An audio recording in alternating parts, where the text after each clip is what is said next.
It will be a wild, wintry, stormy day today, lashing the North Island, though, with high winds likely to cause disruption to commuters this morning.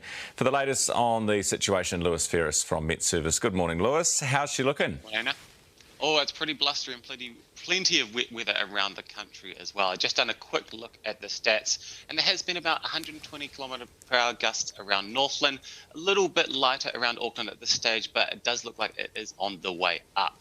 And that strong wind warning is still in force until 9 a.m. this morning, so there's still time to see some of those stronger gusts. In terms of the rain, it looks like a spread between 50 and 100 millimetres of rain around those north and eastern regions of the North Island, some spots getting up to about 150 millimetres since midday yesterday. OK, what are you expecting from that? You said 50 to 100 millimetres. Would you expect to see serious flooding, just surface flooding? What are you looking at?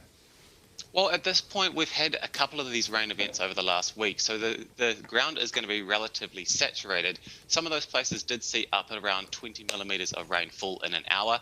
That's a pretty good amount to see surface flooding really in dry conditions. So the places that are already saturated and seeing those higher rainfall rates will most definitely have seen at least some bigger puddles, possibly some slips, and with that wind alongside, there could have been that potential for some trees maybe to come down. There's the potential for power outages. I haven't managed to see anything along those lines yet this morning. No, nor have we at this point. As you say, puddles and possible slips at this stage.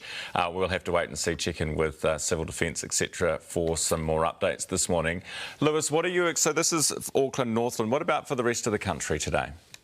So the system is still spreading down from the north, and we're going to see that really make its impact down to the South Island later today as well, with that heavy rain and that strong winds.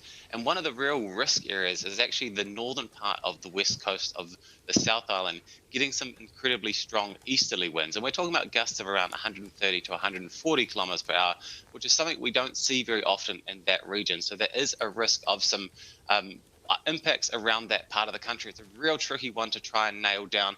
We don't want people to be frightened unnecessarily, but there is the risk there. And I think the strongest winds were expected this morning. So people around that part of the country, if they haven't been woken up by the wind already, they may need to get up and maybe tie down at least their trampoline. We don't want those ending up on the neighbours' roofs. Yeah, absolutely. Get those wheelie bins and trampolines secured. So, Lewis, it sounds like things are not the end of the world, but certainly things to watch out for this morning. And we will, of course, keep everyone up to date with advice on commuting, particularly in Auckland. When do you think it's expected to die down? You said 9 a.m. the warning would lift, right?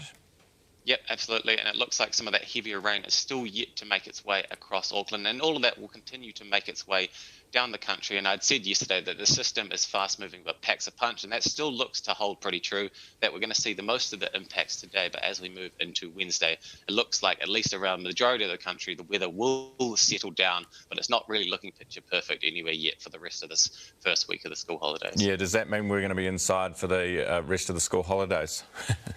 At least this week. I think by the time we get around to the weekend, we may see a little bit of a countrywide break, a little bit of a ridge of high pressure. So we could hopefully see some settled conditions, get people outside. Maybe people will be lucky enough to go and see some of that new snow around the South Island.